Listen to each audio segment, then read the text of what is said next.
Thank you. ദൈവത്തിൻ്റെ അതിപരിശുദ്ധമായ നാമം വാഴ്ത്തപ്പെടുമാറാകട്ടെ.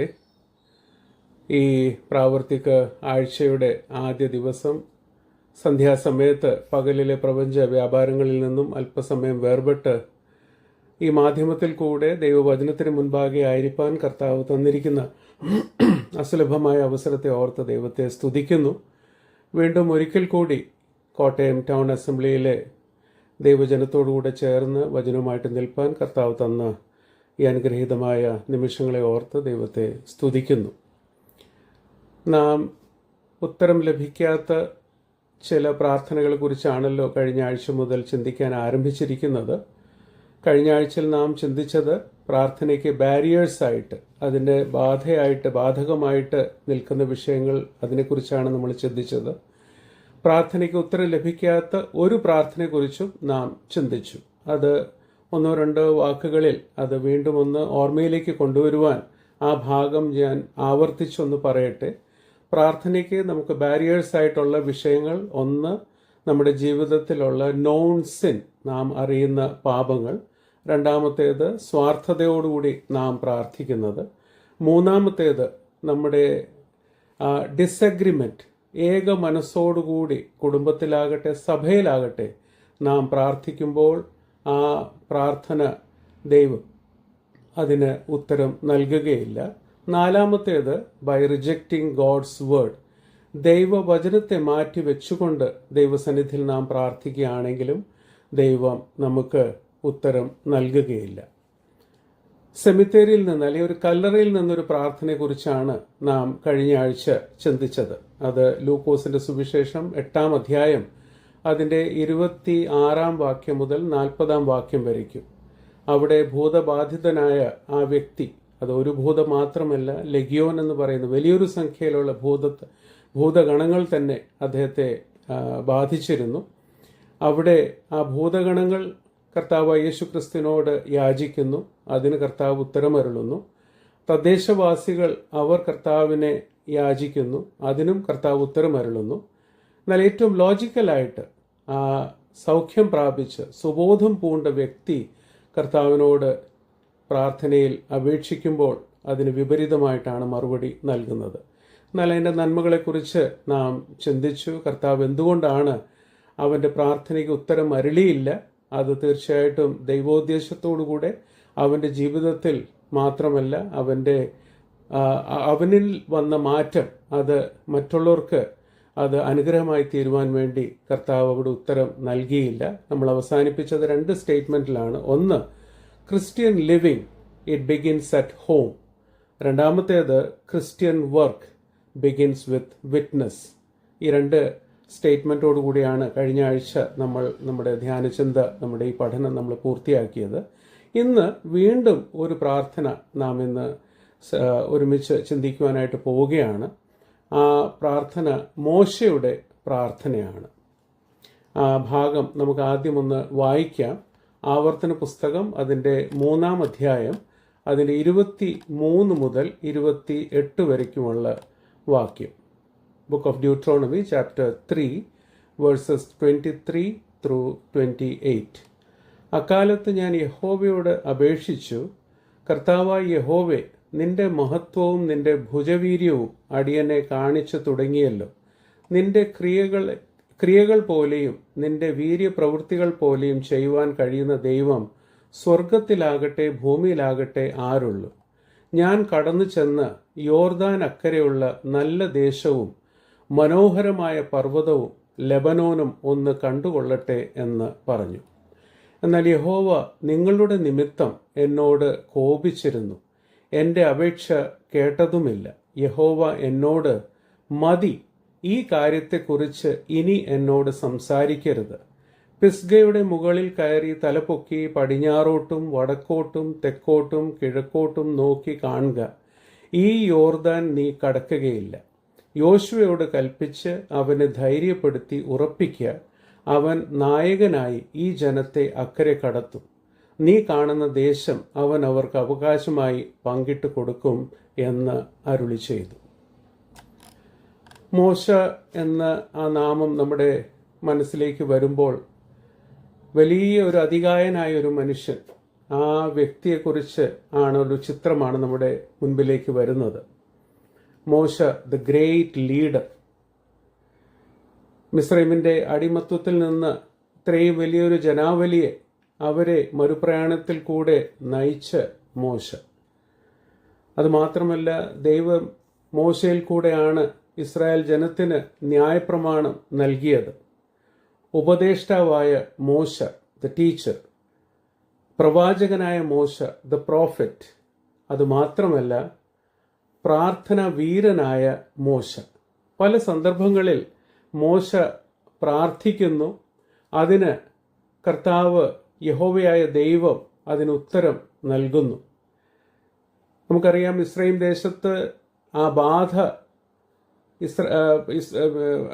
അവിടെ പ്ലേഗ്സ്, ഓരോ പ്ലേഗ്സും ഓരോ ബാധയും അവിടെ ബാധിച്ചപ്പോൾ അവിടെ യഹോവയായ ദൈവത്തിൻ്റെ സന്നിധിയിൽ മോശ പ്രാർത്ഥിച്ചു.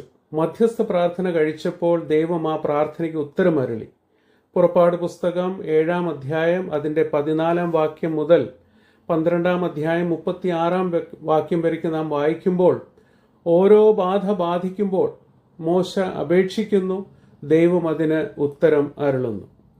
പുറപ്പാട് പുസ്തകം തന്നെ 17-ാം അധ്യായത്തിലേക്ക് വരുമ്പോൾ അതിൻ്റെ 8 മുതൽ 16 വരയ്ക്കുള്ള വാക്യങ്ങളിൽ അമാലേക്യർ അവരെ ആക്രമിച്ചപ്പോൾ അവിടെയും മോശ ദൈവസന്നിധിയിൽ പ്രാർത്ഥിക്കുന്നു. അവിടെയും കൈ ഉയർത്തി പ്രാർത്ഥിച്ചപ്പോൾ യഹോവ അവർക്ക് ജയം നൽകുന്നു. യഹോവ ആ പ്രാർത്ഥനയ്ക്ക് ഉത്തരമരുളുന്നു.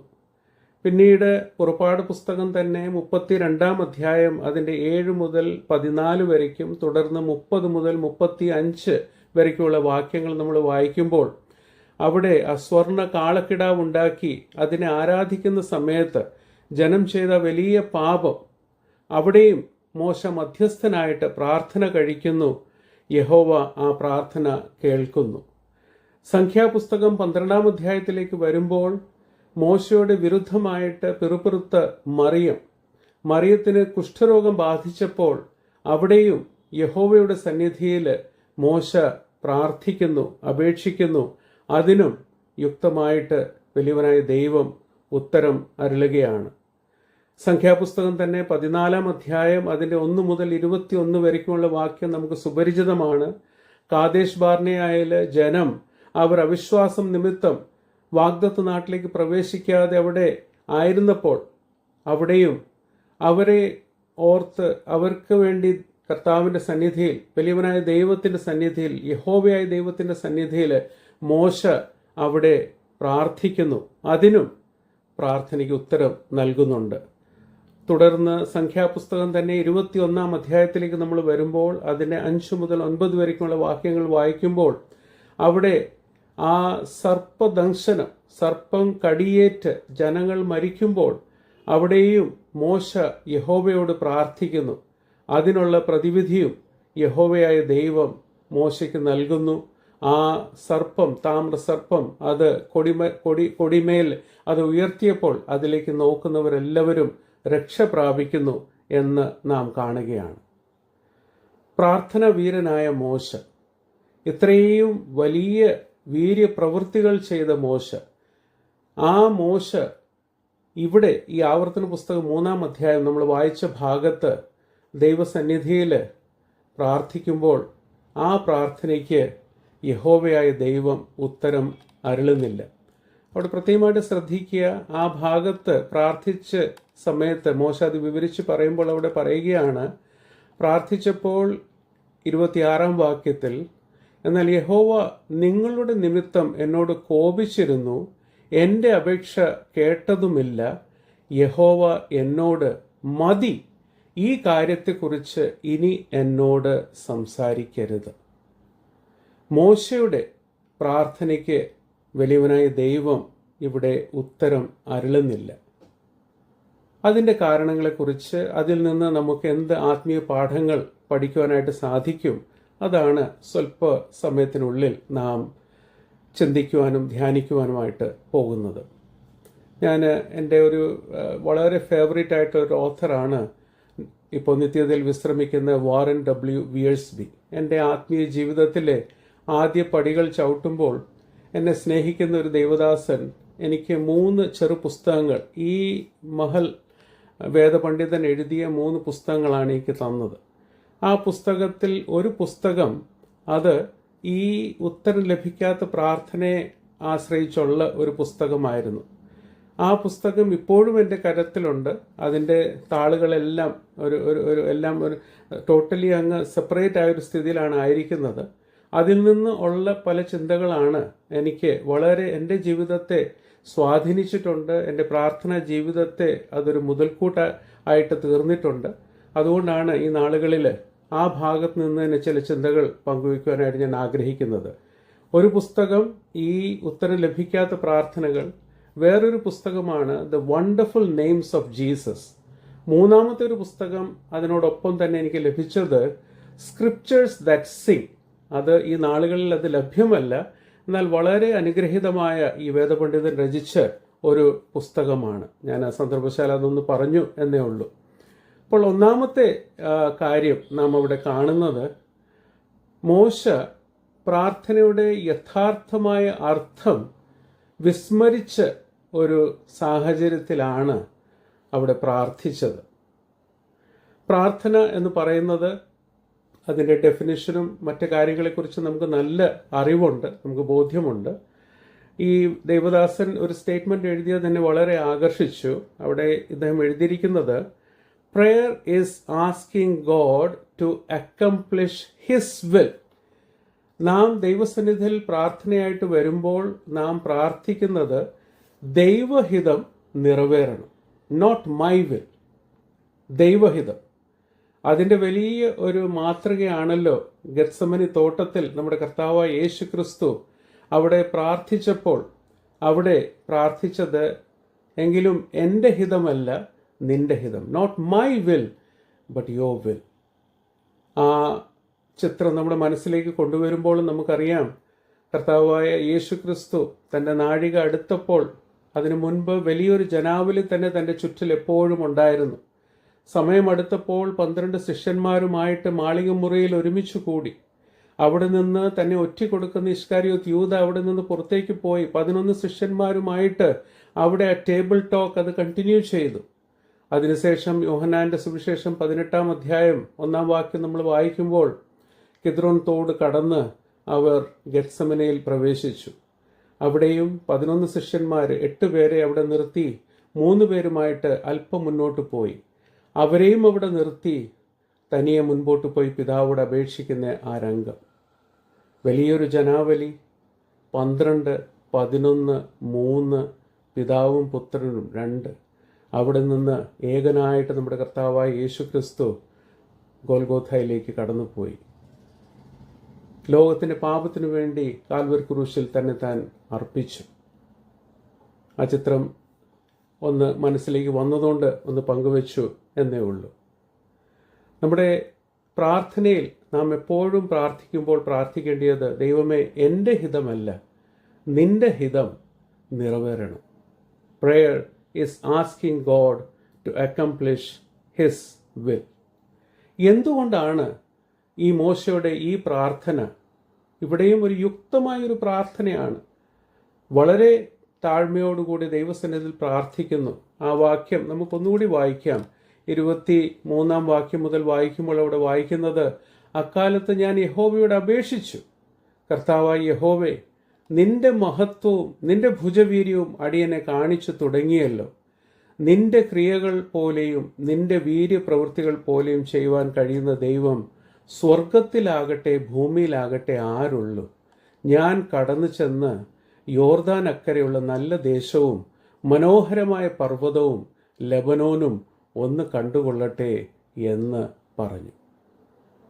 എത്രയോ താഴ്മയോടുകൂടി ദൈവസന്നിധിയിൽ അപേക്ഷിക്കുകയാണ് മോശ. എന്നാൽ എന്തുകൊണ്ട് യഹോവയായ ദൈവം അതിന് ഒരു പോസിറ്റീവ് റെസ്പോൺസ്, അതിന് ഉത്തരം അരുളിയില്ല? ഇത്രമാത്രം സന്ദർഭങ്ങളിൽ മോശ ദൈവസന്നിധിയിൽ പ്രാർത്ഥിച്ചപ്പോൾ അതിനെല്ലാം ദൈവം മറുപടി നൽകി, ഉത്തരം നൽകി. എന്നാൽ ഈ പ്രാർത്ഥനയ്ക്ക് ദൈവം ഉത്തരം നൽകിയില്ല. നമുക്ക് വേറെ ഒരു വേദഭാഗം നമുക്ക് നോക്കാം. അത് സുപരിചിതമായ ഭാഗമാണ്. സംഖ്യാപുസ്തകം അതിൻ്റെ 20-ാം അധ്യായം അതിൻ്റെ 7 മുതലുള്ള വാക്യങ്ങൾ. സംഖ്യാപുസ്തകം 20-ാം അധ്യായം അതിൻ്റെ 7 മുതലുള്ള വാക്യങ്ങൾ. യഹോവ മോശയോട്, നിന്റെ വടിയെടുത്ത് നീയും സഹോദരനായ അഹ്റോനും സഭയെ വിളിച്ചുകൂട്ടി അവർ കാൺകെ പാറയോട് കൽപ്പിക്ക. നാം ഈ ഭാഗം ഇതിൽ നിന്ന് ധാരാളം ചിന്തകൾ നമ്മൾ കേട്ട് കാണും. അവിടെ പ്രത്യേകമായിട്ട് യഹോവ മോശയോട് അരുളി ചെയ്തത്, നീ വടിയെടുത്ത് നീയും സഹോദരനായ അഹ്റോനും സഭയെ വിളിച്ചുകൂട്ടി അവർ കാൺകെ പാറയോട് കൽപ്പിക്ക, എന്നാൽ അത് വെള്ളം തരും. പാറയിൽ നിന്ന് അവർക്ക് വെള്ളം പുറപ്പെടുവിച്ച് ജനത്തിന് അവരുടെ കന്നുകാലികൾക്കും കുടിപ്പാൻ കൊടുക്കണം എന്ന് അരുളി ചെയ്തു. തന്നോട് കൽപ്പിച്ചതുപോലെ മോശ യഹോവയുടെ സന്നിധിയിൽ നിന്ന് വടിയെടുത്തു. മോശയും അഹ്റോനും പാറയുടെ അടുക്കൽ സഭയെ വിളിച്ചുകൂട്ടി അവരോട് പറയുന്നത് ശ്രദ്ധിക്കുക, മത്സരികളെ കേൾപ്പീൻ, ഈ പാറയിൽ നിന്ന് ഞങ്ങൾ നിങ്ങൾക്ക് വേണ്ടി വെള്ളം പുറപ്പെടുവിക്കുമോ എന്ന് പറഞ്ഞു. മോശ കൈ ഉയർത്തി വടികൊണ്ട് പാറയെ 2 പ്രാവശ്യം അടിച്ചു. ദൈവം കൽപ്പിച്ചത് പാറയോട് കൽപ്പിക്ക. എന്നാൽ ഇവിടെ നാം കാണുന്നത് താൻ കൈ ഉയർത്തി വടികൊണ്ട് പാറയെ 2 പ്രാവശ്യം അടിച്ചു. ഒന്നല്ല, 2 പ്രാവശ്യം അടിച്ചു. മോശ ദൈവസന്നിധിയിൽ ഇസ്രായേൽ മക്കൾക്ക് വേണ്ടി അപേക്ഷിച്ചൊരു പ്രാർത്ഥന ഇതിനോട് അനുബന്ധിച്ച് നമ്മൾ ഒന്ന് നമ്മുടെ മനസ്സിലേക്ക് കൊണ്ടുവരുന്ന നന്നായിരിക്കും. സംഖ്യാപുസ്തകം തന്നെ അതിൻ്റെ 14-ാം അധ്യായം അതിൻ്റെ 15ഉം 16ഉം വാക്യങ്ങൾ നമുക്കൊന്ന് വായിക്കാം. 14-ാം അധ്യായം അതിൻ്റെ 15ഉം 16ഉം വാക്യങ്ങൾ. 14-ാം അധ്യായത്തിലെ 15 മുതലുള്ള വാക്യങ്ങൾ അവിടെ നമ്മൾ വായിക്കുന്നത്, നീ ഇപ്പോൾ ഈ ജനത്തെയൊക്കെയും ഒരു ഒറ്റ മനുഷ്യനെ പോലെ കൊന്നുകളഞ്ഞാൽ നിന്റെ കീർത്തി കേട്ടിരിക്കുന്ന ജാതികൾ ഈ ജനത്തോട് സത്യം ചെയ്ത ദേശത്തേക്ക് അവരെ കൊണ്ടുപോകുവാൻ യഹോവയ്ക്ക് കഴിയായക കൊണ്ട് അവൻ അവരെ മരുഭൂമിയിൽ വെച്ച് കൊന്നുകളഞ്ഞു എന്ന് പറയും. യഹോവ ദീർഘക്ഷമയും മഹാദയവുമുള്ളവൻ, അകൃത്യവും ലംഘനവും ക്ഷമിക്കുന്നവൻ, കുറ്റക്കാരനെ വെറുതെ വിടാതെ പിതാക്കന്മാരുടെ അകൃത്യം 3-ാമത്തെയും 4-ാമത്തെയും തലമുറയോളം മക്കളുടെ മേൽ സന്ദർശിക്കുന്നവൻ എന്നിങ്ങനെ നീ അരുളി ചെയ്തതുപോലെ കർത്താവേ, ഇപ്പോൾ നിന്റെ ശക്തി വലുതായിരിക്കണമേ. നിന്റെ മഹാദയയ്ക്ക് തക്കവണ്ണം മിസ്രൈം മുതൽ ഇവിടം വരെ ഈ ജനത്തോട് നീ ക്ഷമിച്ചു വന്നതുപോലെ ഈ ജനത്തിന്റെ അകൃത്യം ക്ഷമിക്കണമേ. അതിന് യഹോവ അരുളി ചെയ്തത്, നിന്റെ അപേക്ഷ പ്രകാരം ഞാൻ ക്ഷമിച്ചിരിക്കുന്നു. എന്നാൽ തുടർന്നുള്ള സംഭവവികാസങ്ങളെക്കുറിച്ച് നമുക്കറിയാം. ഈ ഭാഗം ഞാൻ വായിച്ച് കേൾപ്പിച്ചത് യഹോവയായ ദൈവത്തിന്റെ സന്നിധിയിൽ മോശ അപേക്ഷിക്കുമ്പോൾ എല്ലാം വളരെ യുക്തമായിട്ട് മറുപടി നൽകുന്ന ദൈവം, ഇവിടെ ഇത്രയും വ്യക്തമായിട്ട് വലിയവനായ ദൈവം മോശയോട് കൽപ്പിച്ച വിഷയത്തിൽ മോശ അവിടെ അതിനുവേണ്ടി ഒരുങ്ങുന്ന സമയത്ത് പ്രാരംഭത്തിൽ തന്നെ പറയുന്ന വാക്യം ഒന്ന് ശ്രദ്ധിക്കുക, മത്സരികളെ എന്ന്. മത്സരികളെ. അത് മാത്രമല്ല, തുടർന്നുള്ള കാര്യത്തിൽ കൽപ്പിക്കുന്നതിൻ്റെ പകരം ആ പാറയെ അടിച്ചു. അതും 1 പ്രാവശ്യമല്ല, 2 പ്രാവശ്യം. സംഖ്യാപുസ്തകം തന്നെ 12-ാം അധ്യായം 3-ാം വാക്യം നമ്മുടെ മനപാഠമായൊരു വാക്യമാണ്. അവിടെ നമ്മൾ വായിക്കുന്നത്, ആ വാക്യം നമുക്കൊന്ന് വായിക്കാം. സംഖ്യാപുസ്തകം 12-ാം അധ്യായം അതിൻ്റെ 3-ാം വാക്യം. 3-ാം വാക്യത്തിൽ നമ്മൾ വായിക്കുന്നത്, മോശ എന്ന പുരുഷനോ ഭൂതലത്തിലുള്ള സകല മനുഷ്യരിലും അതിസൗമ്യനായിരുന്നു. മലയാളത്തിൽ അത് വായിക്കുമ്പോൾ അത് വാസ്തവം പറഞ്ഞാൽ അത് എത്രയോ അർത്ഥവത്തായിട്ടുള്ള, അർത്ഥവത്തെന്ന് പറഞ്ഞാൽ അതിനെക്കുറിച്ച്, ആ സൗമ്യതയെക്കുറിച്ച് പറയുമ്പോൾ അവിടെ പറഞ്ഞിരിക്കുന്നത്, ആ വാക്യം മനോഹരമായൊരു വാക്യമാണ്. അതിസൗമ്യൻ, വെറും സൗമ്യനല്ല, അതിസൗമ്യനായ ഒരു വ്യക്തിയായിരുന്നു. He was the meekest man. പലപ്പോഴും മീക്ക്നെസ് ഒരു വീക്ക്നെസ് ആയിട്ടാണ് നമ്മൾ ജീവിക്കുന്ന ഈ ലോകം കണക്കിടുന്നത്. നമ്മുടെ സൗമ്യത നമ്മുടെ ഒരു ദുർബലത, നമ്മുടെ ഒരു വീക്ക്നെസ് ആയിട്ടാണ് ലോകം പലപ്പോഴും കാണുന്നത്. എന്നാൽ അങ്ങനെ അല്ലല്ലോ. മീക്ക്നെസ് എന്ന് പറയുന്നത് സ്ട്രെങ്ത് ഈസ് അണ്ടർ കൺട്രോൾ. നമ്മുടെ ശക്തി അത് നിയന്ത്രണത്തിലാണ്. അതാണ് മീക്ക്നെസ് എന്നുള്ളത്. ഹ്യൂമിലിറ്റിയെക്കുറിച്ച് ഒരു നിർവചനം ഞാനിങ്ങനെ കേട്ടിട്ടുണ്ട്. Humility is so fragile. The moment you realise that you are humble, it is lost. വിനയം, സൗമ്യത, താഴ്മ, അതിനെക്കുറിച്ച് പറഞ്ഞിരിക്കുന്നത് നമ്മുടെ ഹൃദയത്തിൽ, മനസ്സിൽ ഞാൻ സൗമ്യനാണ്, ഞാൻ താഴ്മയുള്ളവനാണ് എന്ന് ഞാൻ ചിന്തിക്കുമ്പോൾ തന്നെ എൻ്റെ ആ ഹ്യൂമിലിറ്റി നഷ്ടപ്പെടുകയാണ്. അത്രമാത്രം ക്ഷണഭംഗുരമായ ഒരു വിഷയമാണ് ഈ സൗമ്യത അല്ലെങ്കിൽ താഴ്മ എന്ന് പറയുന്നത്. മോശയെക്കുറിച്ച് നാം വായിക്കുന്നത് ഈ ഭൂതലത്തിൽ ഉള്ള സകല മനുഷ്യരിലും അതിസൗമ്യനായ മോശ.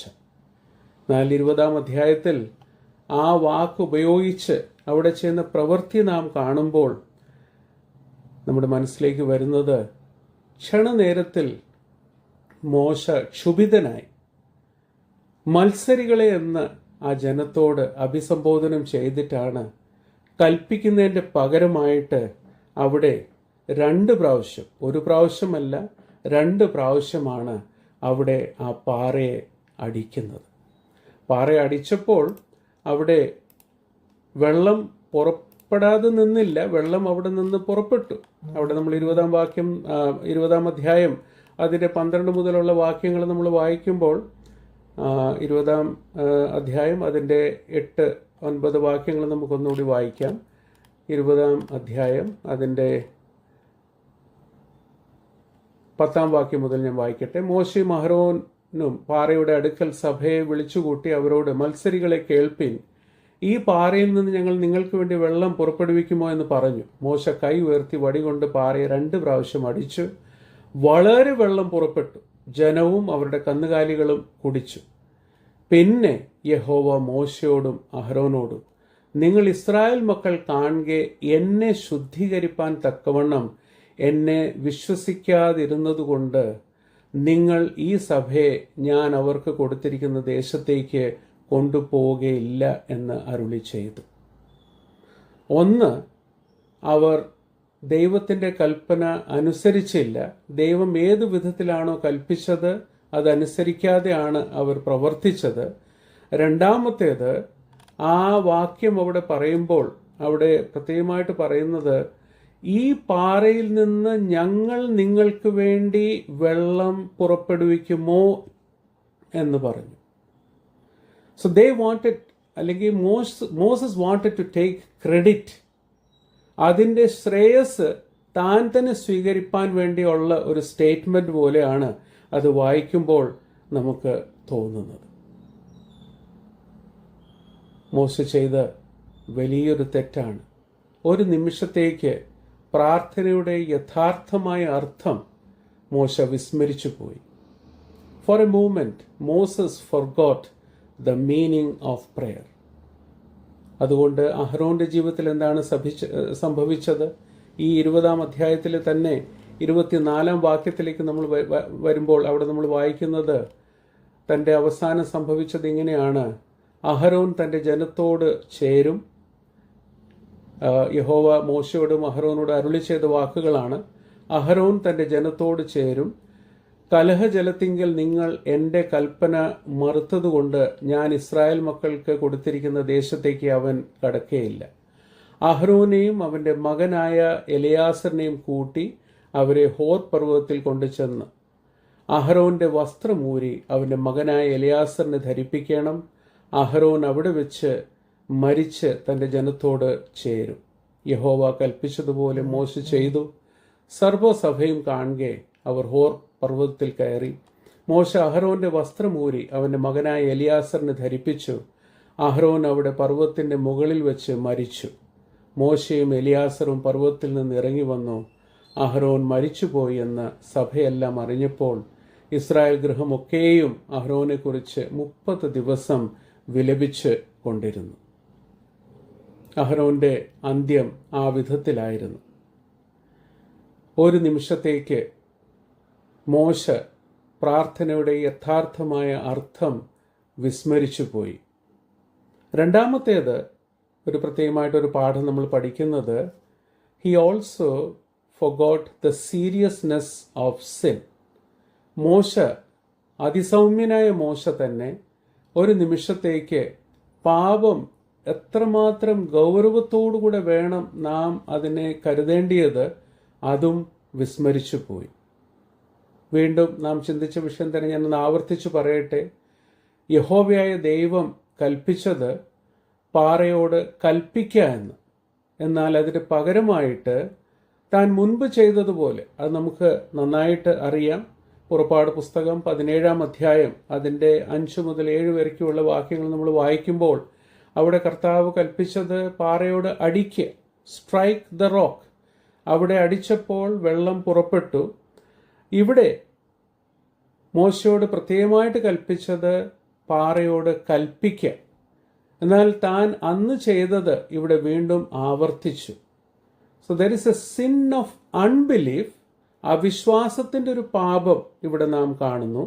രണ്ടാമത്തേത് സിൻ ഓഫ് പ്രൈഡ്, അഹംഭാവത്തിൻ്റെ പാപവും നാം ഇവിടെ കാണുകയാണ്. അപ്പം എത്രയോ ഗൗരവത്തോടുകൂടെ വേണം നാം പാപത്തെ വീക്ഷിക്കുവാൻ. ആ കാര്യത്തിലും മോശയുടെ ജീവിതത്തിൽ ഒരു വീഴ്ച സംഭവിച്ചു. ഒരു മെത്തേഡ് തന്നെ വീണ്ടും ആവർത്തിക്കുക, അതല്ല ദൈവത്തിൻ്റെ ഉദ്ദേശം. ഇതിൻ്റെ പിന്നിൽ ഉള്ള പ്രത്യേകമായിട്ടുള്ളൊരു കാര്യം, അത് വളരെ ഗൗരവമായിട്ടുള്ളൊരു കാര്യമെന്ന് പറയുന്നത്, ആ പാറ ക്രിസ്തു തന്നെ എന്ന് നാം പുതിയ നിയമത്തിൽ വായിക്കുന്നു. That rock was smitten only once, ഒരിക്കൽ മാത്രമാണ്, ടു സ്ട്രൈക്ക്. അവിടെ നിന്ന് ജീവജലം പുറപ്പെടും. രണ്ടാമത്തേത്, പിന്നീട് അതിനെ സ്ട്രൈക്ക് ചെയ്യേണ്ടി, അതിനെ അടിക്കേണ്ട ആവശ്യമില്ല. യു സ്പീക്ക്, ജീവജലം അതിൻ്റെ ഒഴുക്ക് ഉണ്ടായിരിക്കും. എന്നാൽ അതിന് വിപരീതമായിട്ടാണ് മോശ പാറയെ ഒരു പ്രാവശ്യമല്ല 2 പ്രാവശ്യം അവിടെ അടിക്കുന്നത്. കൂടാതെ അവിടെ പറയുന്ന ആ വാക്യം ഒന്ന് ശ്രദ്ധിക്കുക. നമ്മൾ വായിച്ചതാണ്, ഞങ്ങൾ, അതിൻ്റെ 10-ാം വാക്യത്തിൽ, ഈ പാറയിൽ നിന്ന് ഞങ്ങൾ നിങ്ങൾക്ക് വേണ്ടി വെള്ളം പുറപ്പെടുവിക്കുമോ എന്ന് പറഞ്ഞു. The sin of unbelief and the sin of pride, അവിശ്വാസത്തിൻ്റെ പാപവും രണ്ടാമത്തേത് അഹംഭാവത്തിൻ്റെ പാപം. നാം അറിയാതെ തന്നെ നമ്മുടെ ജീവിതത്തിൽ ഈ പാപം കടന്നു വരാറുണ്ട്. അവിശ്വാസം, ഘോരമായിട്ടുള്ള ചില ശോധനയുടെ നിമിഷങ്ങളുടെ മുൻപിലായിരിക്കുമ്പോൾ എത്ര ഉറപ്പുള്ള വിശ്വാസമുള്ള വ്യക്തി തന്നെ പതറിപ്പോകുന്ന അനുഭവം കടന്നു വരാറുണ്ട്. രണ്ടാമത്തേത്, ചില കാര്യങ്ങളിൽ നമ്മൾ അനുഗ്രഹം പ്രാപിച്ച് നമ്മൾ വളരെ പോസിറ്റീവായിട്ടുള്ള ഉത്തരങ്ങൾ ലഭിച്ച് മുൻപോട്ട് പോകുമ്പോൾ we take things for granted. തീർച്ചയായിട്ടും ദൈവം നമ്മുടെ എല്ലാ പ്രാർത്ഥനകൾക്കും ഉത്തരം അരുളും. ഞാൻ പ്രാർത്ഥിക്കുമ്പോൾ ദൈവം തീർച്ചയായിട്ടും ഉത്തരം തരും. എൻ്റെ സ്വന്തം ഇഷ്ടത്തിനും സ്വാർത്ഥതയോടുകൂടി പ്രാർത്ഥിക്കുമ്പോഴും കർത്താവ് ഉത്തരം തരും എന്ന് അറിയാതെ തന്നെ നമ്മുടെ ജീവിതത്തിൽ ചിന്തകൾ കടന്നു വരാറുണ്ട്. ഒരു പുതിയ കുടുംബം, അവരെ സുവിശേഷമായിട്ട്, ഞങ്ങൾ ഒഡീഷയിലുള്ള സമയത്തെ കാര്യമാണ്, സുവിശേഷമായിട്ട് ആ കുടുംബവുമായിട്ട് ബന്ധപ്പെടുന്ന സമയത്ത് ഒരു സഹോദരൻ, ഞങ്ങൾ റെഗുലറായിട്ട് ഒരുമിച്ചാണ് ഭവനത്തിലേക്ക് കടന്നു പോയിക്കൊണ്ടിരുന്നത്. അപ്പോൾ ഒരിക്കൽ ഈ സഹോദരൻ അറിവില്ലായ്മയിലായിരിക്കാം, അല്ലെങ്കിൽ അപക്വമായിട്ട് പറഞ്ഞൊരു സ്റ്റേറ്റ്മെൻറ്റ് ഞാൻ ഇപ്പോഴും ഓർക്കുന്നുണ്ട്. അദ്ദേഹം പറഞ്ഞത്, ഒരാഴ്ച നമ്മളിങ്ങനെ റെഗുലറായിട്ട് പോവുകയാണെങ്കിൽ തീർച്ചയായിട്ടും ആ കുടുംബം കർത്താവായ യേശു ക്രിസ്തുവിനെ സ്വന്തം രക്ഷിതാവും കർത്താവുമായിട്ട് സ്വീകരിക്കും. ഒരാഴ്ച, അന്ന് അദ്ദേഹം ഉപയോഗിച്ചൊരു പദമാണ്, ഒരാഴ്ച നമ്മൾ മെനക്കെട്ടാൽ മതി എന്ന്. വാസ്തവം പറഞ്ഞാൽ അത് അപക്വതയിൽ വരുന്ന ചില പദപ്രയോഗങ്ങളാണ് ആ വിധത്തിലുള്ള സ്റ്റേറ്റ്മെൻറ്റ് നമ്മൾ ചെയ്യുന്നത്. നമ്മൾ പ്രവർത്തിക്കുന്നു, എന്നാൽ അവരെ രക്ഷയിലേക്ക് നയിക്കുന്നത് കർത്താവാണ്. നമ്മൾ അവരോട് സുവിശേഷം പങ്കുവെക്കുന്നു, ആ സുവാർത്ത അവരോട് അറിയിക്കുന്നു, എന്നാൽ ആ രക്ഷണീയ പ്രവൃത്തി അത് കർത്താവാണ് ചെയ്യുന്നത്. അവിടെ നമുക്ക് പുകഴുവാനോ നമുക്കതിൽ ഒരു ശ്രേയസ് എടുക്കുവാനായിട്ട് ഒന്നുമില്ല. പലപ്പോഴും അറിയാതെ നാമും ഈ ചതിക്കുഴിയിൽ വീഴാറുണ്ട്. മോശയുടെ ജീവിതത്തിൽ സംഭവിച്ചത് ഈ വിഷയത്തെക്കുറിച്ച് വളരെ ലഘുവായിട്ടാണ് താൻ അതിനെ വീക്ഷിച്ചത്. ഒന്ന്, അവിശ്വാസം എന്ന പാപം, ദ സിൻ ഓഫ് അൺബിലീഫ്. രണ്ടാമത്തേത് അഹംഭാവം, അതിൻ്റെ പാപം, ദ സിൻ ഓഫ് പ്രൈഡ്. ഈ ഭാഗം വായിക്കുന്ന സമയത്ത് 10-ാം വാക്യത്തിൽ നമ്മൾ വായിച്ചുവല്ലോ, അവരോട് ഈ വിധത്തിൽ പ്രവർത്തിച്ചതിൻ്റെ പിന്നിൽ വേറൊരു ഛേദോവികാരം അവിടെ ഉണ്ട്. മോശയുടെ ഏറ്റവും വലിയ സ്ട്രെങ്ത് ആയിരുന്നു തൻ്റെ സൗമ്യത എന്ന് പറയുന്നത്, ഏറ്റവും വലിയ സ്ട്രെങ്ത്. എന്നാൽ അത് തന്നെയാണ് ഒരു ഫ്രാക്ഷൻ ഓഫ് എ സെക്കൻഡ് അവിടെ അത് നഷ്ടപ്പെടുകയാണ്, ഒരു ഫ്രാക്ഷൻ ഓഫ് എ സെക്കൻഡിൽ. അതുകൊണ്ടാണ് ഇത്രയും താൻ നയിച്ച ജനത്തോട് അവരോട് സംസാരിക്കുന്ന സമയത്ത് പറയുകയാണ്, മത്സരികളെ കേൾപ്പിൻ, ഈ പാറയിൽ നിന്ന് ഞങ്ങൾ നിങ്ങൾക്ക് വേണ്ടി വെള്ളം പുറപ്പെടുവിക്കുമോ എന്ന്. ഓരോ വിശ്വാസ വീരന്മാരുടെ ജീവിതം നമ്മൾ നോക്കുമ്പോൾ അവരുടെ വലിയ സ്ട്രെങ്ത്, അവരുടെ ശക്തി എന്ന് പറയുന്ന അതിൽ തന്നെ പലപ്പോഴും വീഴ്ച സംഭവിക്കുന്ന വിഷയം ഉണ്ടായിട്ടുണ്ട്. അബ്രഹാമിൻ്റെ ഏറ്റവും വലിയ സ്ട്രെങ്ത്, അബ്രഹാമിൻ്റെ ശക്തി എന്ന് പറയുന്നത് തൻ്റെ വിശ്വാസമാണ്. എന്നാൽ അബ്രഹാമിൻ്റെ ജീവിതം നാം സൂക്ഷിച്ച് പഠിക്കുമ്പോൾ നമുക്കറിയാം, 2 സന്ദർഭങ്ങളിൽ ആ വിശ്വാസത്തിനും ചോദ്യം ചെയ്യുന്ന വിധത്തിലാണ് അബ്രഹാം കള്ളം പറഞ്ഞത്. ഉൽപ്പത്തി പുസ്തകം 12-ാം അധ്യായം 10-ാം വാക്യം മുതൽ 13-ാം അധ്യായം 4-ാം വാക്യം വരയ്ക്കും, അതുപോലെ 20-ാം അധ്യായം 1 മുതൽ 18 വരയ്ക്കുമുള്ള ഭാഗങ്ങൾ നമ്മൾ വായിക്കുമ്പോൾ 1 അല്ല 2 പ്രാവശ്യം വിശ്വാസത്തിൽ നിന്ന് വ്യതിചലിച്ച് താൻ കള്ളം പറയേണ്ടി വന്നു. ദാവീദിന്റെ ജീവിതത്തിൽ ദാവീദിന്റെ ഏറ്റവും വലിയ സ്ട്രെങ്ത് എന്ന് പറയുന്നത് ദ ലൈഫ് ഓഫ് ഇൻറ്റിഗ്രിറ്റി, ഹൃദയത്തിലെ പരമാർത്ഥത അല്ലെങ്കിൽ സത്യസന്ധത. എന്നാൽ ഊരിയാവിന് വിരുദ്ധമായിട്ട് താന് ഷഡയന്ത്രം ഒരുക്കുന്ന സമയത്ത് അവിടെ ആ ഇൻറ്റിഗ്രിറ്റി, പരമാർത്ഥത, സത്യസന്ധത യാതൊരു സ്ഥാനമില്ലാതെ പോയ ഒരവസ്ഥ നാം കാണുന്നുണ്ട്. പത്രോസിൻ്റെ ഏറ്റവും വലിയ ശക്തിയായിരുന്നു തൻ്റെ ധൈര്യം. എന്നാൽ ആ പത്രോസ് തന്നെ സ്വന്തം ജീവനെ ഭയപ്പെട്ട് കർത്താവിനെ തള്ളി പറയുന്ന രംഗം. ഇവിടെയും മോശ, അതിസൗമ്യനായ മോശ, ഭൂതലത്തിലുള്ള എല്ലാ മനുഷ്യരെക്കാളും അതിസൗമ്യനായ മോശ ഒരു നിമിഷത്തിൽ, ഒരു നിമിഷം എന്ന് പറയുമ്പോൾ just A fraction of A second, ആ സമയത്ത് തന്നെ തൻ്റെ സൗമ്യത നഷ്ടപ്പെടുകയാണ്. അവിടെ ജനത്തോട് പറയുന്നത് മത്സരികളെ എന്ന് പറഞ്ഞ് ദൈവകൽപ്പന ലംഘിച്ച് പാറയോട് കൽപ്പിക്കുന്നതിൻ്റെ പകരമായിട്ട് 1 പ്രാവശ്യമല്ല 2 പ്രാവശ്യം പാറയെ അവിടെ സ്ട്രൈക്ക് ചെയ്യുന്നു, പാറയെ അടിക്കുന്നു. എന്നാൽ ദൈവം മഹാകൃപയാൽ, മഹാകരുണയാൽ അവിടെ നിന്ന് വെള്ളം അവർക്ക് നൽകി കൊടുക്കുന്നു. എന്നാൽ ആ ആജ്ഞ ലംഘനം, അത് കാരണം മോശയുടെ പ്രാർത്ഥനയ്ക്ക് ദൈവം ഉത്തരം അരുളുന്നില്ല. സംഖ്യാപുസ്തകം തന്നെ 27-ാം അധ്യായം, സംഖ്യാപുസ്തകം 27-ാം അധ്യായത്തിൽ നിന്ന് നമുക്ക് 1-2 വാക്യങ്ങളൊന്ന് വായിക്കാം. 27-ാം അധ്യായം അതിൻ്റെ 12 മുതൽ 14 വരയ്ക്കുള്ള വാക്യങ്ങൾ. സംഖ്യാപുസ്തകം 27-ന്റെ 12 മുതൽ 14. അനന്തരം യഹോവ മോശയോട് കൽപ്പിച്ചത്, ഈ അബാരീം മലയിൽ കയറി ഞാൻ ഇസ്രായേൽ മക്കൾക്ക് കൊടുത്തിരിക്കുന്ന ദേശം നോക്കുക. അത് കണ്ട ശേഷം നിന്റെ സഹോദരനായ അഹരോനെ പോലെ നീയും നിന്റെ ജനത്തോട് ചേരും. സഭയുടെ കലഹത്തിങ്കൽ നിങ്ങൾ സീൻ മരുഭൂമിയിൽ വെച്ച് അവർ കാണെ വെള്ളത്തിൻ്റെ കാര്യത്തിൽ എന്നെ ശുദ്ധീകരിക്കാതെ എൻ്റെ കൽപ്പനയെ മറുത്തതുകൊണ്ട് തന്നെ. സീൻ മരുഭൂമിയിൽ കാദേശിലെ കലഹജലം അതുതന്നെ.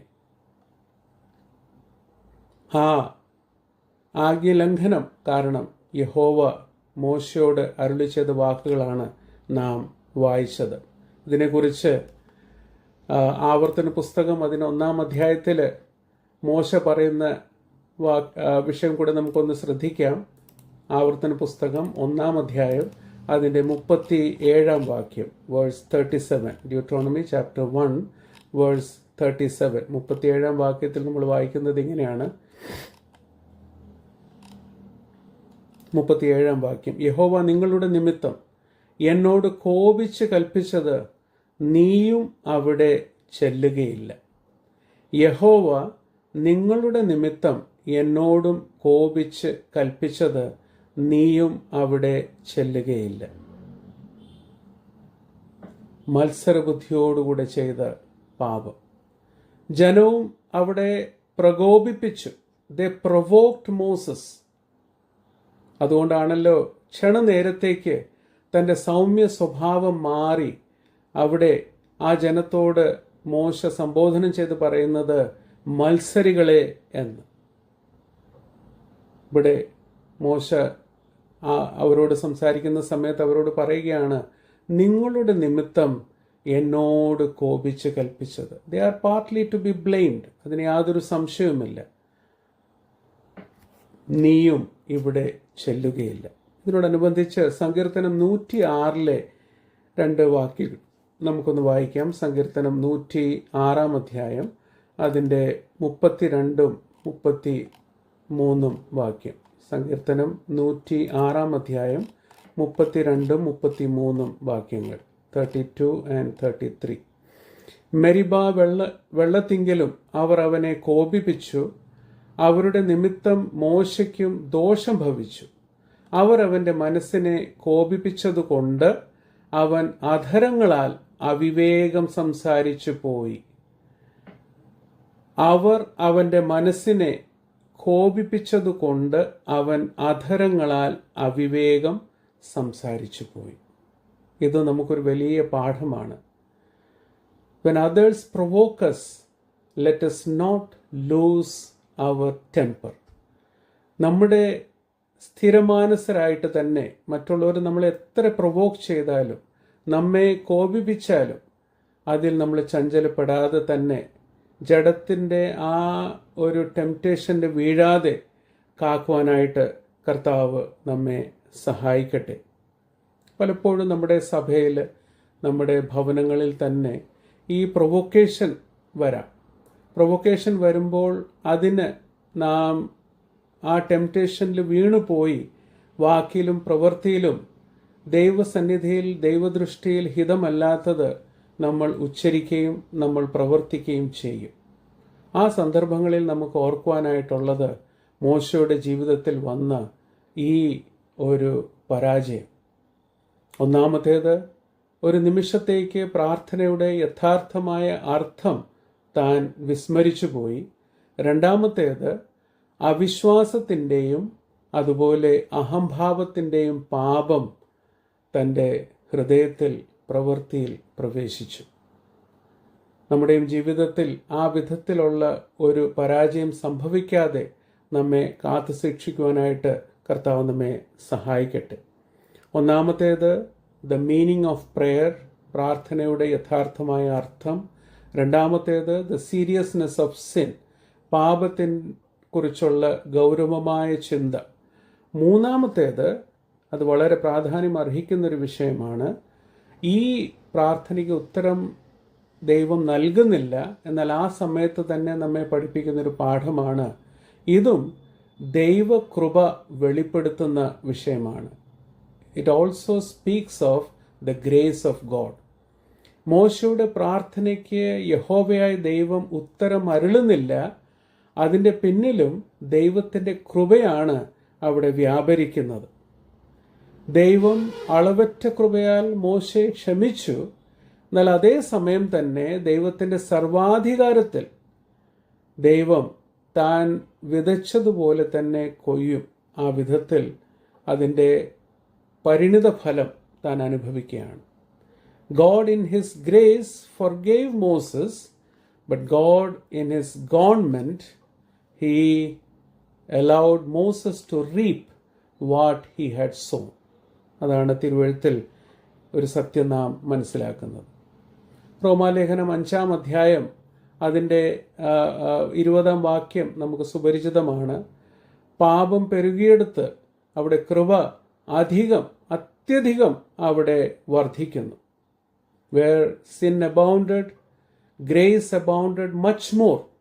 അപ്പോൾ ഇവിടെയും ഈ പ്രാർത്ഥനയ്ക്ക് ഉത്തരം നൽകുന്നില്ല, എന്നാൽ അതിൽ കൂടെ തന്നെ ദൈവകൃപയാണ് നാം കാണുന്നത്. മോശയിൽ കൂടെ ന്യായപ്രമാണം ജനത്തെ യഹോവയായ ദൈവം നൽകി. എന്നാൽ വാഗ്ദത്ത നാട്ടിലേക്ക് അവരെ നയിച്ചത് യോശുവയാണ്. ആവർത്തന പുസ്തകം 3-ാം അധ്യായം 23 മുതൽ 28 വരെക്കുള്ള വാക്യങ്ങൾ വായിച്ചപ്പോൾ യോശുവയെ ഒരുക്കണം, അവനായിരിക്കും അവരെ അതിലേക്ക് നയിക്കുന്നത് എന്ന് അവിടെ മോശയോട് കൽപ്പിക്കുന്നത് നാം വായിച്ചു കേട്ടു. യോശുവ നമ്മുടെ കർത്താവായ യേശു ക്രിസ്തുവിൻ്റെ ഒരു ചിത്രമാണ്. നമുക്ക് അതിനെക്കുറിച്ച് നല്ല ബോധ്യമുണ്ട്. അപ്പോൾ ന്യായപ്രമാണം അനുസരിച്ചിട്ടല്ല ആത്മിക അവകാശങ്ങൾ നമ്മൾ കൈവരിക്കുന്നത്. വിശ്വാസികളായ നമ്മൾ ആത്മികമായിട്ടുള്ള അവകാശങ്ങൾ നമ്മൾ കൈവരിക്കുന്നത് അത് through the victory of Christ, നമ്മുടെ കർത്താവായ യേശു ക്രിസ്തുവിൻ്റെ ജയത്തിൽ കൂടെയാണ്. കാൽവറി ക്രൂശിൽ താൻ ജയിച്ചു. ആ ജയത്തിലാണ് നാം നമ്മുടെ ആത്മിക അവകാശങ്ങൾ സകലതും നമ്മൾ കൈവരിക്കുന്നത്. ന്യായപ്രമാണം അനുസരിച്ചല്ല, ന്യായപ്രമാണത്തിന് കീഴിലല്ലല്ലോ നമ്മൾ. അപ്പോൾ അതുകൊണ്ട് നമ്മൾ ആത്മീകമായ അവകാശങ്ങളെല്ലാം നാം ക്ലെയിം ചെയ്യുന്നത് അത് through the victory of our Lord and Saviour Jesus Christ. കർത്താവായ യേശു ക്രിസ്തുവിൻ്റെ കാൽവറി ക്രൂശിലുള്ള ജയം മുഖാന്തരമാണ് അതെല്ലാം നാം കൈവശമാക്കുന്നത്. അത് ദൈവത്തിൻ്റെ കൃപയെ വിളിച്ചു പറയുന്ന വലിയൊരു സത്യമാണ്. ഇന്ന് ഈ കൃപയെ മനസ്സിലാക്കാത്ത ഒരു വലിയ കൂട്ടം നമ്മുടെ ചുറ്റിലുമുണ്ട്. അവർ നശിച്ചു പോകുന്ന ആത്മാക്കൾ എന്നാണ് നമ്മൾ അവരെ വിശേഷിപ്പിക്കുന്നത്. നമ്മൾ ഒരു സമയത്ത് പാപങ്ങളാലും അതിക്രമങ്ങളാലും മരിച്ചവരായിരുന്നു. എന്നാൽ അവിടെ നിന്ന് അത്ഭുതകരമായിട്ട് ദൈവം നമ്മെ ഈ സത്യത്തിലേക്ക് നയിച്ചു. നാം അറിയുന്നത് പോലെ കനാൻ എപ്പോഴും നമ്മെ ഓർമ്മിപ്പിക്കുന്നത് നമ്മുടെ ക്രിസ്തു യേശുവിലുള്ള നമ്മുടെ അവകാശം, അതിനെക്കുറിച്ചാണ് നമ്മെ ഓർമ്മിപ്പിക്കുന്നതും പഠിപ്പിക്കുന്നതും. It speaks about the inheritance that we have in Jesus Christ. ചിലർ അതിനെക്കുറിച്ച് അവർക്ക് ഒരറിവുമില്ല. ആ വിധത്തിലാണ് അവരായിരിക്കുന്നത്. ചിലരെക്കുറിച്ച് നാം കാണുന്നത് അവർ വന്ന സ്ഥിതിയിലേക്ക് കുറെ ദൂരം വന്നു, എന്നാൽ അവർ വീണ്ടും ആ മിക്സ്ഡ് മൾട്ടിറ്റ്യൂഡിലേക്ക്, അവരെ വീണ്ടും ആ പഴയ അവസ്ഥയിലേക്ക് മടങ്ങി പോകുവാനായിട്ടുള്ള ഒരു താല്പര്യത്തിലാണ് ആയിരിക്കുന്നത്. മോശ മിസ്രൈമിന്റെ അടിമത്വത്തിൽ നിന്ന് ജനത്തെ മുൻപോട്ട് കൊണ്ടുവന്നപ്പോൾ അതിലൊരു കൂട്ടം വീണ്ടും അവർ പിന്നിലേക്ക് പോകാനായിട്ട് അവർ ആഗ്രഹം പ്രകടിപ്പിച്ചതുപോലെ വേറെ ഒരു കൂട്ടമുണ്ട്. അവർ ഈ ക്രിസ്തുവിലുള്ള വിജയകരമായിട്ടുള്ള ജീവിതത്തെക്കുറിച്ച് അല്പം അവർ ആസ്വദിച്ചിട്ടുണ്ട്, എന്നാൽ വീണ്ടും അവർക്കുള്ള താല്പര്യം ലോകത്തിലേക്ക് തന്നെ മടങ്ങി പോകുവാനായിട്ടുള്ള ഒരു ചിന്തയാണ്. ആ ദേശം ഉറ്റുനോക്കുവാൻ പോയവരിൽ 10 പേരുടെ അവസ്ഥയെക്കുറിച്ച് നമുക്ക് നന്നായിട്ട് അറിയാം. അവരവിടെ ചെന്നു, അവിടുത്തെ ഫലത്തെ അവർ ആസ്വദിച്ചു. അവരവിടുത്തെ വാഗ്ദത്ത നാട്ടിലെ ആ അനുഗ്രഹങ്ങളെക്കുറിച്ച് അല്പം കണ്ടു. എന്നാൽ അവരത് വിശ്വസിച്ചില്ല. അതവർക്ക് ക്ലെയിം ചെയ്യാനായിട്ട് കഴിഞ്ഞില്ല. അതുകൊണ്ട് അവരുടെ അവിശ്വാസ നിമിത്തം അവർ മരിച്ചുപോയി. അവര് ബോർഡറിൽ തന്നെ ആയിരിക്കുന്ന ഒരു അവസ്ഥയുണ്ട്. അതിനെക്കുറിച്ച് നമുക്കറിയാം. ഒരു കൂട്ടർ അങ്ങനെ ആ ബോർഡറിൽ തന്നെ നിന്നുപോയി. കർത്താവിൻ്റെ അളവറ്റ കൃപയാൽ ആ ബോർഡർ ക്രോസ് ചെയ്ത് അവകാശങ്ങൾ കൈവരിച്ച് കർത്താവായ യേശു ക്രിസ്തുവിലുള്ള ജയമുഖാന്തരം അത് കൈവരിച്ച് നമുക്ക് ആയിരിക്കാൻ കർത്താവ് തന്നിരിക്കുന്ന വലിയ കൃപ അത് ഓർമ്മിപ്പിക്കുന്നതാണ് മോശയ്ക്ക് ഉത്തരമരുളാത്ത ഈ പ്രാർത്ഥന. മോശ ദൈവസന്നിധിയിൽ പ്രാർത്ഥിച്ചു, എന്നാൽ മോശയ്ക്ക് ദൈവം ഉത്തരം അരുളിയില്ല. Many of us, we are not able to enter the land and experience the blessing of answered prayer because we have forgotten the meaning of prayer. പലപ്പോഴും നമ്മുടെ പ്രാർത്ഥനകൾക്ക് ഉത്തരം ലഭിക്കാത്തത് പ്രാർത്ഥനയുടെ യഥാർത്ഥമായ അർത്ഥം നാം വിസ്മരിച്ചു പോയിരിക്കുന്നു. രണ്ടാമത്തേത്, നമ്മുടെ ജീവിതത്തിലും അറിയാതെ തന്നെ ദ സിൻ ഓഫ് അൺബിലീഫ്, അവിശ്വാസത്തിൻ്റെ പാപം. ദൈവത്തിലുള്ള പൂർണ്ണ വിശ്വാസം, അതിന് പകരമായിട്ട് ചുറ്റിലേക്ക് നോക്കിയുള്ള അവിശ്വാസം നമ്മുടെ ജീവിതത്തിൽ അറിയാതെ കടന്നു വരുന്നു. ദ സിൻ ഓഫ് പ്രൈഡ്, അഹംഭാവം, ഗർവം, അത് നമ്മുടെ ജീവിതത്തിൽ വരുമ്പോഴും അവിടെ നാം പാപത്തിന് അടിമപ്പെട്ട ഒരവസ്ഥയിലേക്ക് നാം പോവുകയാണ്. നാം പ്രാർത്ഥിക്കുമ്പോൾ നാം പ്രാർത്ഥിക്കേണ്ടത് നമ്മുടെ ഹിതമല്ല, ദൈവഹിതം മാത്രം നിറവേറണം. നമ്മുടെ ഹൃദയത്തെ നമ്മൾ നോക്കുക. നമ്മുടെ ഹൃദയത്തിൽ അവിശ്വാസം, ഈ വിധത്തിലുള്ള അഹംഭാവം, മത്സരബുദ്ധി, അങ്ങനെയുള്ള ഏതെങ്കിലും ഒരു പാപം നമ്മുടെ ജീവിതത്തിൽ കടന്നു വന്നിട്ടുണ്ടോ? Sin of unbelief, sin of pride, sin of rebellion, ആ വിധത്തിലുള്ള ഏതെങ്കിലും അല്പമായ ഒരു സ്വരം നമ്മുടെ ജീവിതത്തിൽ ഉണ്ടെങ്കിൽ അത് നമ്മുടെ ജീവിതത്തിൽ മാറ്റുക. നാം ദൈവസന്നിധിയിൽ കടന്നു വരുമ്പോൾ നാം ഓർക്കേണ്ടത് ദൈവത്തിൻ്റെ കൃപ, that is more than sufficient for us. ദൈവത്തിൻ്റെ കൃപ, അത് മാത്രം നമുക്ക് മതി. അത് നമ്മെ സംബന്ധിച്ച് ധാരാളം. അതുകൊണ്ടാണല്ലോ കൃപയെക്കുറിച്ച് നമ്മൾ പറയുന്നത് അളവറ്റ കൃപ, ദൈവത്തിൻ്റെ അളവറ്റ കൃപ. അതിനെ അളക്കുവാനായിട്ട് സാധിക്കാതെ അത്രയും കൃപയാണ് കർത്താവ് നമ്മളുടെ മേൽ ചൊരിഞ്ഞിരിക്കുന്നത്. ദൈവത്തിന് സ്തോത്രം. ഇവിടെ മോശ തൻ്റെ ജീവകാലത്ത് ആ വാഗ്ദത്ത നാട്ടിലേക്ക് പ്രവേശിക്കുവാനായിട്ട് കഴിഞ്ഞില്ല. മോശയെ അടക്കം ചെയ്തത് യഹോവയായ ദൈവമാണ്. അതെവിടെയാണെന്ന് പോലും യഥാർത്ഥമായിട്ട് നമുക്കറിഞ്ഞുകൂടാ. എന്നാൽ ദൈവത്തിൻ്റെ അളവറ്റ കൃപയുടെ വലിയൊരു നിദർശനം നാം കാണുന്നത് മരുരൂപ മലയിൽ കർത്താവ് യേശു ക്രിസ്തുവിനോട് കൂടെ മോശ ആയിരിക്കുന്നത്. മത്തായി എഴുതിയ സുവിശേഷം 17-ാം അധ്യായം അതിൻ്റെ 1 മുതൽ 3 വരയ്ക്കുമുള്ള വാക്യങ്ങൾ നമ്മൾ വായിക്കുമ്പോൾ ആ മരുരൂപമലയിൽ നമ്മുടെ കർത്താവ് യേശു ക്രിസ്തു അവിടെ രൂപാന്തരപ്പെട്ടപ്പോൾ അവിടെ കർത്താവ് യേശു ക്രിസ്തു സംഭാഷിക്കുന്നത് മോശയും ഏലിയാവുമായിട്ടാണ്. മോശ ആ സമയത്ത് ആ സ്ഥലത്ത് കർത്താവ് യേശു ക്രിസ്തുവിനോട് കൂടെ ആയിരിക്കുന്നു. ദൈവത്തിന് സ്തോത്രം. അപ്പോൾ അത് ദൈവത്തിൻ്റെ അളവറ്റ കൃപയാണ്. പ്രവേശിക്കയില്ല എന്ന് പറഞ്ഞ വലിയവനായ ദൈവം അവിടെ ആ മധ്യഭാഗത്ത് അവിടെ ആ ഒരു മരുരൂപ മലയിൽ കർത്താവായ യേശു ക്രിസ്തുവിനോട് സംഭാഷിച്ചുകൊണ്ടായിരിക്കുന്ന മോശെ നാം കാണുകയാണ്. അത് നമ്മളെ ഓർമ്മപ്പെടുത്തുന്നൊരു വാക്യമാണ് എബ്രായ ലേഖനം 4-ാം അധ്യായത്തിൽ. അവിടെ നമ്മൾ വായിക്കുന്നത് 4-ാം അധ്യായത്തിലെ 16-ാം വാക്യം. എബ്രായ ലേഖനം അതിൻ്റെ 4-ാം അധ്യായം അതിൻ്റെ 16-ാം വാക്യം. Hebrews chapter 4 verse 16. 16-ാം വാക്യത്തിൽ നമ്മൾ വായിക്കുന്നത് ഇങ്ങനെയാണ്: അതുകൊണ്ട് കരുണ ലഭിപ്പാനും തൽസമയത്ത് സഹായത്തിനുള്ള കൃപ പ്രാപിപ്പാനുമായി നാം ധൈര്യത്തോടെ കൃപാസനത്തിന് അടുത്ത് ചെല്ലുക. അപ്പോൾ നമ്മെക്കുറിച്ച് ദൈവത്തിൻ്റെ ഉദ്ദേശം അത് നിറവേറണമെങ്കിൽ പ്രാർത്ഥനയുടെ യഥാർത്ഥമായ ഉത്തരം നാം മനസ്സിലാക്കണം. പ്രാർത്ഥനയ്ക്ക് പ്രതിബന്ധമായിട്ട് അവിശ്വാസത്തിൻ്റെ പാപമോ അഹംഭാവത്തിൻ്റെ പാപമോ മത്സരബുദ്ധിയുടെ പാപമോ നമ്മുടെ ജീവിതത്തിൽ പ്രവേശിക്കരുത്. ദൈവം അതിന് ഉത്തരം അരുളുന്നില്ലെങ്കിലും കൃപയിൽ സമ്പന്നനായ നമ്മുടെ കർത്താവ് അളവറ്റ കൃപയാൽ തീർച്ചയായിട്ടും ദൈവഹിതത്തിനനുസരിച്ച് നമ്മുടെ ജീവിതത്തിലും നമ്മുടെ ക്രിസ്തീയ ജീവിതത്തിലും തീർച്ചയായിട്ടും ദൈവം പ്രവർത്തിക്കും. അതിന് യാതൊരു സംശയമില്ല.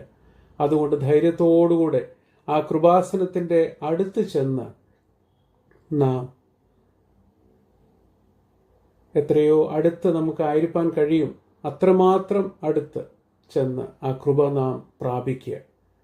ഈ ഉത്തരം ലഭിക്കാത്ത ഈ പ്രാർത്ഥനയിൽ കൂടെ ഈ പാഠങ്ങൾ മനസ്സിലാക്കുവാനും അതിനനുസരിച്ച് നമ്മുടെ പ്രാർത്ഥനാ ജീവിതത്തെ ക്രമപ്പെടുത്തുവാനും കർത്താവ് തുടർന്നും നമ്മെ സഹായിക്കട്ടെ.